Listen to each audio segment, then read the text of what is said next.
républicaine. François Asselineau, bonjour. Bonjour. Sortir de l'euro pour la Guyane, quel intérêt? Sortir de l'Union européenne pour la Guyane, ça serait permettre à la Guyane de reprendre en main son destin.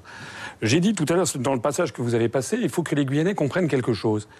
La République française, l'État verse chaque année, dans le contrat de plan État-région, 30 millions d'euros à la Guyane.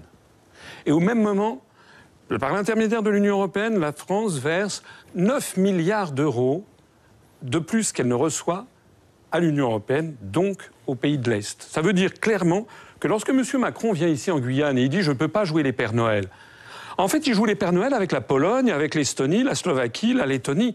La France donne 300 fois plus d'argent aux pays de l'Est, via l'Union européenne, et au fonctionnement de l'Union européenne, qu'à la Guyane. Est-ce que c'est normal? Donc sortir de l'Europe, c'est plus d'argent pour la Guyane? Oui, parce que les gens croient que les subventions européennes viendraient comme ça. Mais les subventions européennes, c'est un retour de l'argent qu'on a déjà donné. Or, la France donne beaucoup plus d'argent à l'Union européenne que l'on en reçoit. Donc ça, c'est déjà un premier avantage de sortir de l'Union européenne. Deuxièmement, je me permets de souligner qu'en France, il y a des territoires qui ne sont pas dans l'Union européenne. Il y a la Nouvelle-Calédonie, la Polynésie française, Wallis et Futuna.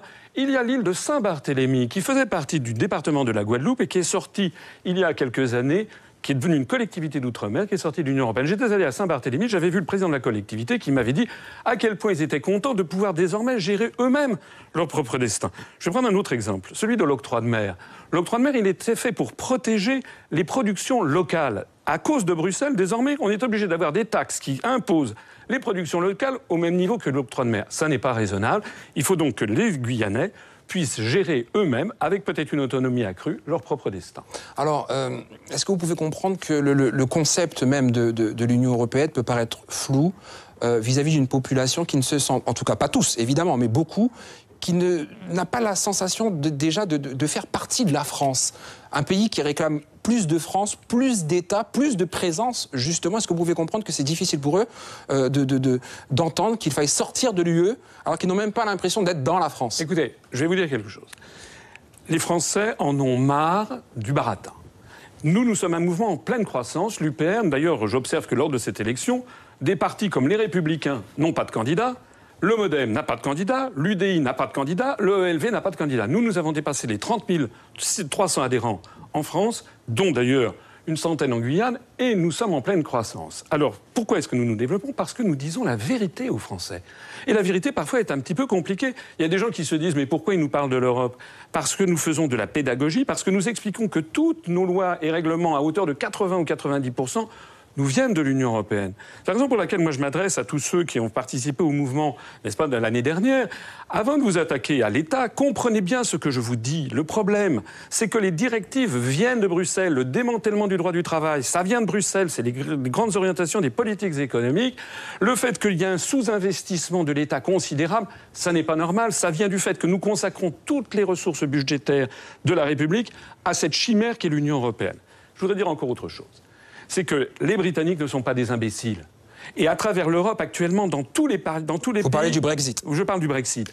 Dans tous les pays de l'Union européenne, il y a désormais des mouvements qui se développent, qui rejettent cette espèce de dictature qui veut imposer des normes générales à tout le monde, y compris aux territoires ultramarins qui ont leur spécificité. Il faut défendre la spécificité de la Guyane. Oui, mais on n'a pas non plus la garantie qu'en sortant de l'Union européenne, le gouvernement qui serait éventuellement en place à ce moment-là verserait plus d'argent à la Guyane. C'est une supposition. Oui, mais attendez, comme je l'ai dit dans le passage que vous avez rappelé, il s'agit non pas ici d'élire le président de la CTG ou un maire, il s'agit d'élire un député. À l'élection présidentielle, j'ai fait 1% des suffrages. Il y a 577 députés. Normalement, on devrait avoir 1% de 577, c'est-à-dire 5 à 6 députés. Actuellement, il y a 0 député en France qui explique à l'Assemblée nationale quel est le coût de l'Union européenne, quels sont les défauts de l'Union européenne, y compris d'ailleurs le risque, je me permets d'insister, de nous entraîner vers la guerre. C'est pourquoi vous appelez à voter Georges Mignot? C'est pourquoi j'appelle à voter Georges Mignot, parce que Georges Mignot, s'il est élu, il portera ça à l'Assemblée nationale, il demandera au gouvernement le coût exact de notre appartenance à l'Union européenne, de comparer ça à ce qui est versé à la Guyane. Georges Mignot également, s'il y a un risque de conflit avec la Russie, par exemple, vous savez que ce sont les députés qui votent la guerre, c'est l'article 35 de la Constitution, Georges Mignot, il votera non. Que feront les autres candidats qui sont, eux, liés, par exemple, à En Marche et à l'Union européenne? Or, l'Union européenne obéit à l'OTAN et à Washington. Ça, c'est un vrai sujet parce qu'il s'agit ici d'élire un député qui doit s'intéresser aussi à la politique nationale. François Asselineau, merci d'avoir répondu à nos questions. Je rappelle que vous êtes le président de l'UPR, l'Union populaire républicaine. Merci, et je me permets de souligner que je passe une semaine entière en Guyane, même 10 jours entiers en Guyane, parce que je viens à la rencontre de mes compatriotes. Eh bien, vous avez bien fait. Merci à vous, François Asselineau.